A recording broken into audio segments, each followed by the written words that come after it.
মার্কিন যুক্তরাষ্ট্রের একটি ড্রোন হরমুজে গিয়েছিল গোয়েন্দা নজরদারি করতে ইরানের অবস্থা জানার জন্য, কিন্তু দুঃখজনক হলো সত্য, ড্রোনটি আর ফেরত যায়নি।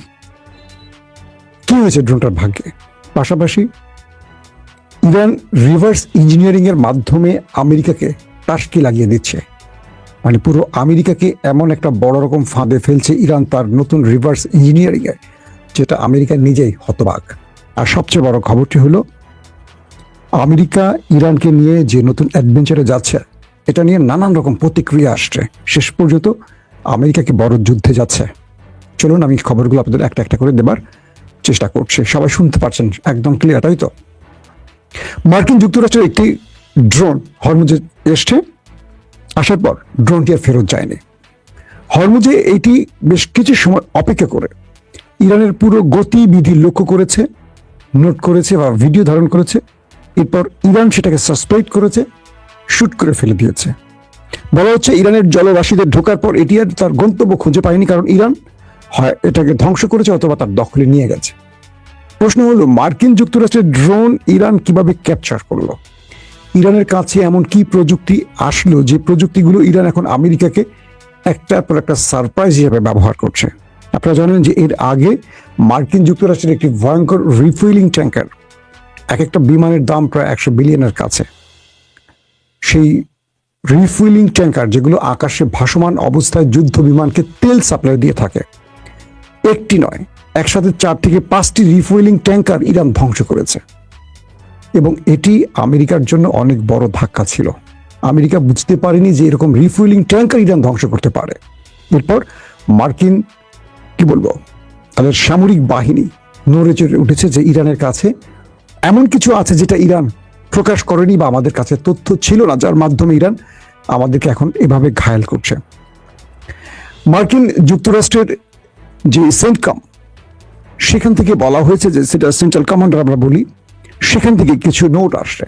তারা বলছে ইরানের বিরুদ্ধে হরমুজে লড়াই চালাবার জন্য আমেরিকার প্রায় 100 যুদ্ধ বিমান আসছে, কয়েক ডজন ওয়ারশিপ আসছে, পাশাপাশি 15,000 সেনা লড়াই করবে এই অঞ্চলে। আমেরিকা বলছে মূলত হরমুজে আটকা পড়া যেসব জাহাজ দীর্ঘদিন এখানে পড়ে আছে, তাদের তীব্র খাদ্য সংকট সৃষ্টি হয়েছে, তারা খুব মানবেতর জীবনযাপন করছে। মূলত এই জাহাজগুলোকে এখান থেকে মুক্তি দিয়ে ফিরিয়ে নেওয়ার জন্য আমেরিকা কাজ করছে। আমেরিকার এই কথাটা খুব সুন্দর, শুনতে ভালো লাগছে। মানবিক একটি কাজ ইরানের বিরুদ্ধে আমেরিকা করছে।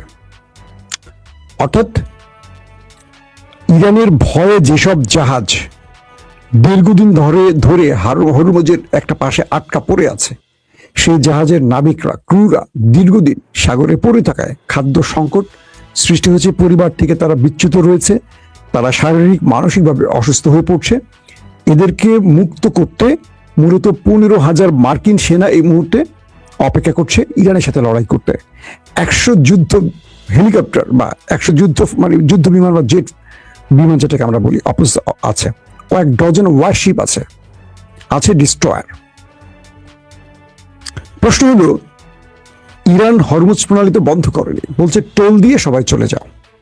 কিন্তু হরমুজ প্রণালীর সামনে ব্লকেট তৈরি করেছে কারা? মার্কিন নেভি মূলত ইরানের সামনে ব্লকেট তৈরি করেছে।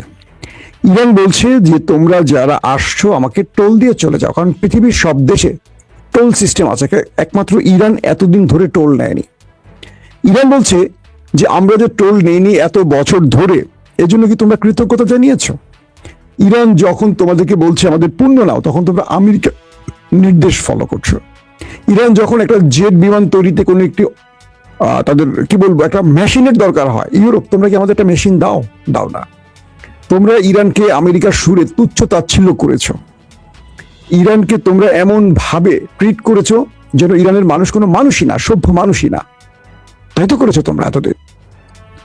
আজকে তোমাদের মানবিকতা উপচে পড়ছে ইরানের জন্য।